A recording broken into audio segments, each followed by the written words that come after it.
119 구급대가 환자를 구조했지만 응급실을 전전하다 골든타임을 놓쳐 숨지는 일이 매년 반복되고 있습니다. 1초가 아쉬운 생명이 위급한 상황에서 치료의 골든타임을 놓치는 일이 여전히 발생하고 있습니다. 병원 가는 길이 고생길입니다.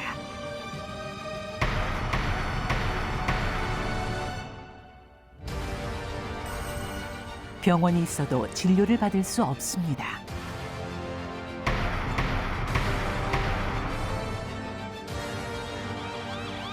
모두가 알고 모두가 느끼는 위기. 지금 지역 필수 의료가 벼랑 끝에 내몰려 있습니다. 지방으로 가면 사실은 이미 의료는 붕괴가 됐다고 봐야 될 정도로 심각한 상황인데 지금 의료는 아주 급속하게 지금 붕괴되고 있죠. 생명과 지역을 살리는 지역의료 강화.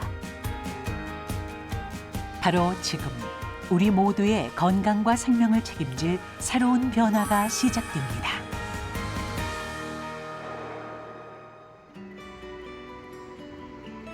매주 전북 익산에서 올라온다는 경선 씨와 아들 민수 씨. 오늘은 집중 재활을 위해 입원 준비를 하고 있습니다. 차에 짐이 너무 많아가지고 한 달 반 동안 생활하려면 이제 집을 갈 수가 없으니까 먹는 거, 입는 거, 집안 돌아볼 수 있는 거, 가정을 그냥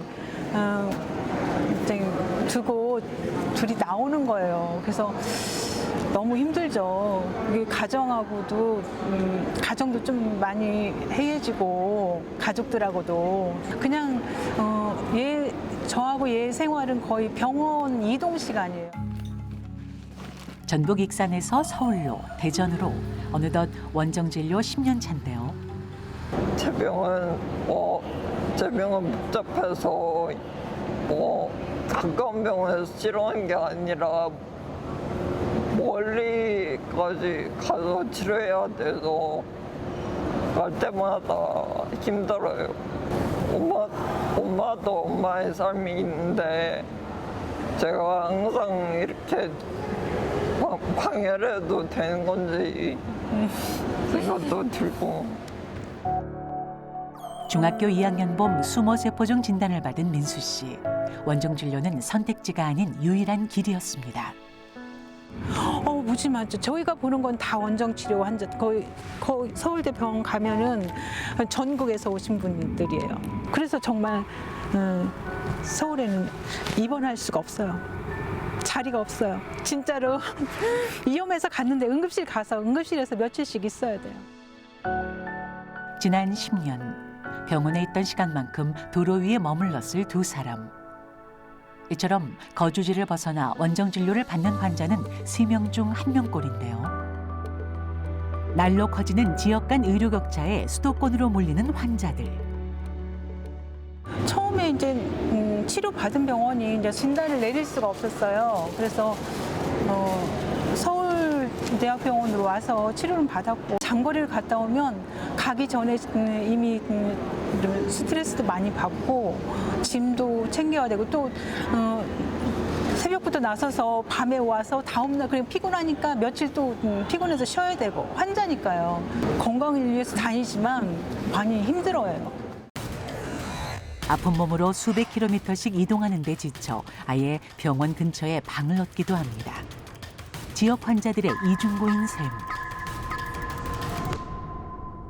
환자 방이라는 거는 개인적으로 본인들이 이제 비용도 부담하지만 사실 환자가 특히 중환자일수록 치료하는데 가족들의 어떤 지지나 응원, 또 보살핌 이런 것도 굉장히 중요한데 그런 것들을 오히려 지금 환자방이나 아니면 고시텔 이런 데서 홀로 환자들이 하다 보니 오히려 그 부작용들이 훨씬 심하다고 봅니다.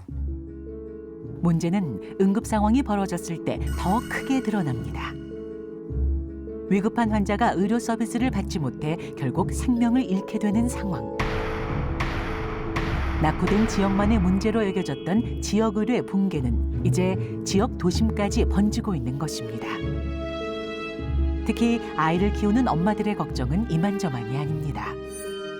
아이가 갑자기 다치거나 아팠을 때 여러 병원을 전전해야 했다는 경험담을 어렵지 않게 접하기 때문인데요. 응급실에 소아과 전문의가 없다는 이유로 발생하는 진료 거부. 응급의료센터 도달 시간을 기준으로 전국 시군구의 약 40%인 98개 지역이 응급의료 취약지로 분류됩니다. 지금 지역 의료는 거의 소멸 위기에 처해 있다라는 지적이 많이 있고요. 지방에 산다는 이유만으로 서울에 사시는 환자분들과 달리 이러한 여러 가지 어려움을 겪는다는 것은 큰 문제가 있기 때문에, 그리고 이 문제가 단순히 이 문제로 끝나는 게 아니라 건강 수명이라든지 치료 가능한 사망률이라든지 이러한 지표에도 영향을 미치고 있어서 이러한 부분이 이제 그 지역에 계시는 지역으로 약화로 해서 겪는 문제라고 저는 생각하고 있습니다.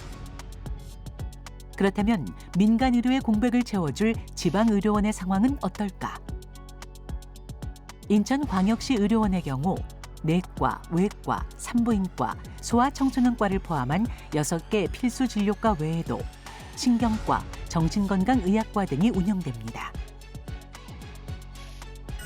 하지만 불가피한 휴진으로 환자들이 불편을 겪는 일이 생기곤 하는데요. 이제 의사들 중에서 특히 필수 과목 의사들이 상당히 부족합니다. 저희 의료원도 신장내과라고 그래서 신장 콩팥 기능이 떨어진 분들이 투석을 해야 되는데 그 담당 전문의가 없어서 지금 좋은 시설을 갖춰놓고도 한 2년 정도를 지금 거의 가동을 못하다가 지난달에 겨우 한 분을 모셨습니다. 심장보는 이제 순환기내과 선생님들은 아예 대학병원에도 구하기 어려워서 지역에 가면은 아예 정말 구할 수가 없어서 그 큰 장비를 갖다 놓고도 아예 쉬게 만들어야 되는 그런 상황까지 벌어지고 있다고 합니다. 응급 상황에서는 정말 심각한 문제에 처할 수밖에 없죠. 네. 민간 공급이 부족한 지역에 필수 의료 서비스를 제공하는 지방의료원은 전국 35곳. 목포시 의료원의 경우 소아청소년과가 개설되지 않았고 순천의료원은 산부인과가 개설되지 않는 등 6개 필수 의료과가 모두 운영되는 지방의료원은 35곳 중 8곳에 불과했습니다. 가장 큰 원인은 지방의료원의 인력난. 의사 결혼율이 2018년 7.6%에서 2022년엔 14.5%로 2배 가까이 증가했기 때문인데요. 지방으로 가면 사실은 이미 의료는 붕괴가 됐다고 봐야 될 정도로 심각한 상황인데 그 핵심이 결국은 병원이라는 기관도 물론 부실하지만 거기서 근무하시는 의사들을 구하기가 굉장히 어려운 현재 상황입니다. 사실 민간 병원이나 심지어 대학병원조차도 특정 과목의 의사들은 구하는데 굉장히 애를 먹고 있어서 어떤 의사 인력을 빨리 좀 어떤 방법으로든지 간에 늘리지 않으면 아마 대도시조차도 사실 의료 취약직으로 이미 돼가고 있는 그런 과정으로 더 심화될 거로 생각합니다. 이에 장기간 축적된 구조적 문제를 개선해 지역 필수 의료를 강화하기 위한 정책이 발표됐습니다. 의료 인력 확충을 위해 우선 2025년부터 의대 입학 정원을 확대하고 의대 교육 여건과 병원 수련 환경 및 제도 개선을 추진합니다. 특히 이미 지역 같은 경우는 초고령 사회에 이미 진입을 한 상황이기 때문에 사실은 이제 고령화에 따라서 발생하는 여러 가지 입원 수요 이런 것들 감당이 어렵습니다. 저희가 참고로 이제 2050년 정도가 되면 지금 입원 진료 수요의 거의 2배 정도가 늘어나게 됩니다. 그래서 이 수요를 지금 현재의 인력 구조로는 좀 감당하기 어렵다. 의료 개혁으로도 불리는 필수 의료 정책 패키지. 지역 의료를 위한 근본 해법으로 이번 정책이 나오게 된 배경은 뭘까요? 저는 식도암 환자거든요. 식도암 환자 같은 경우는 제주도의 개인 식도암 환자들은 제주도에서 치료가 불가능합니다. 아무도 그 제주도에서는 식도암 환자를 치료할 전문의가 없어요. 결국은 제주도에 계신 분들은 그 비행기 타고 보호자 같이 한 번씩 한 번만 왔다 가도 비용만 보통 100만 원 정도 소요가 된답니다. 교통비만. 이런 의료 취약지고 특히 지방 같은 경우는 사실은 정부가 운영하는 공공병원들이 주로 그 역할을 하게 되는데 의사가 부족하다 보니 그나마 몇 개 안 되는 공공병원들조차 자기 역할을 못하고 있는 그런 상황입니다. 하지만 우리나라의 의대 정원은 19년간 동일합니다. 몇 차례 정원 확대 방안이 수면 위로 올라왔다가 무산되기를 반복했기 때문인데요. 2000년 의학분업 당시 감축된 이후 3,058명이라는 수는 19년 동안 정체돼 있습니다. 프랑스의 의대 정원의 경우 2000년에는 우리와 비슷한 수준이었습니다. 하지만 늘어나는 의료 수요에 맞춰 2020년 10,000명으로 확대했고 우리와 의료 체계가 유사한 일본의 경우 2019년 의대 정원을 9,330명으로 증원했습니다. 독일 또한 의사 노동조합의 요구에 따라 현 11,700여 명에서 5,000명 이상 증원하는 방안을 추진 중인데요. 수요의 증가가 지금 굉장히 급속도로 올라가고 있어요. 인구 생활 수준의 향상, 급여의 향상, 고령화가 되기 때문에 의료 수요는 거의 기하급수로 늘어나요. 거기에 따라서 거기에 들어갈 인력과 하드웨어와 소프트웨어가 들어가는 것도 자명한 거죠. 그래서 의사 증원은 필연적인 거예요. 방향은 맞습니다.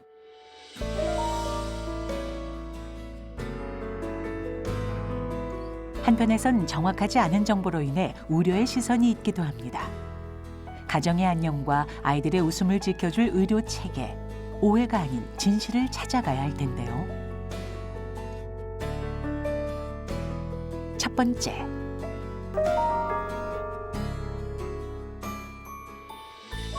일방적 결정이 아닙니다. 정부는 의료계와 100여 차례 이상 논의하면서 의대 정원 증원을 포함한 의료개혁 방안에 대한 충분한 의견을 수렴했습니다. 두 번째, 그렇지 않습니다. 2,000명은 의대 정원 수요조사 때 나온 숫자 중에서 가장 적은 숫자보다 작은 숫자입니다. 지금 의학교육의 여건은 많이 달라져서 필요한 기초교수, 임상교수들의 숫자는 과거보다 서너 배 이상 증가한 상황입니다. 마지막은 아닙니다.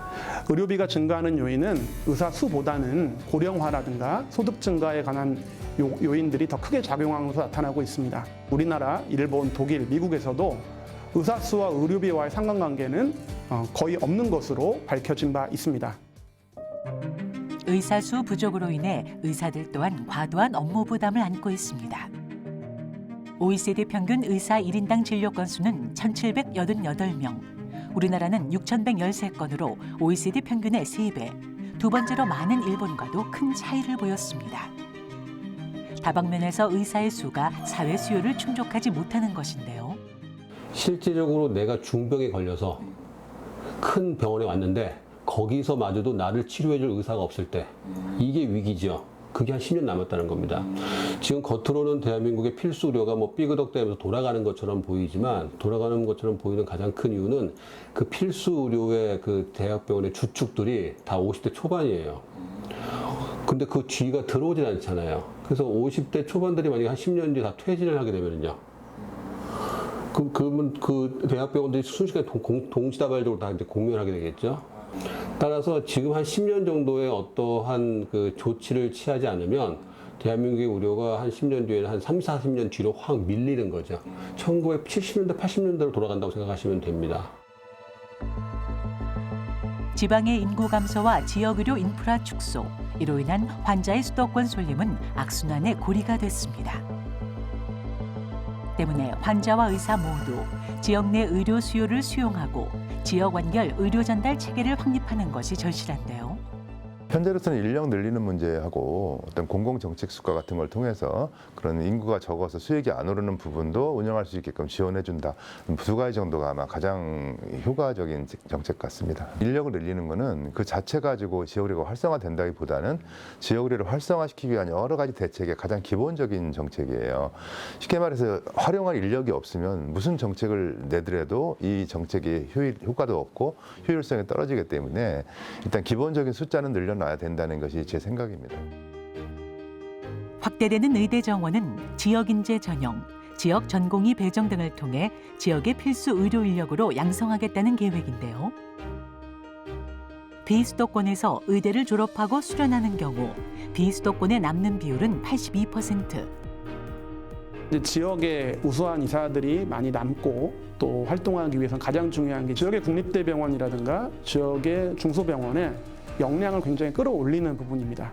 이렇게 지역병원이 육성이 되면 거기 좀 좋은 전문 일자리들이 좀 생길 것이고 여기에 추가해서 지역 필수 의사제라는 제도도 저희가 도입을 검토합니다.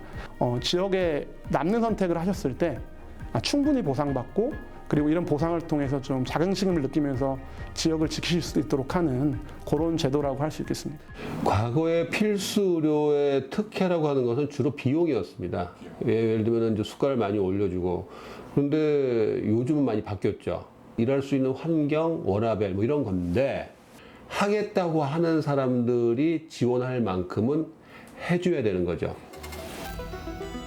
이번 정책의 추진이 지역 필수 의료를 되살릴 마지막 골든타임일 수도 있습니다.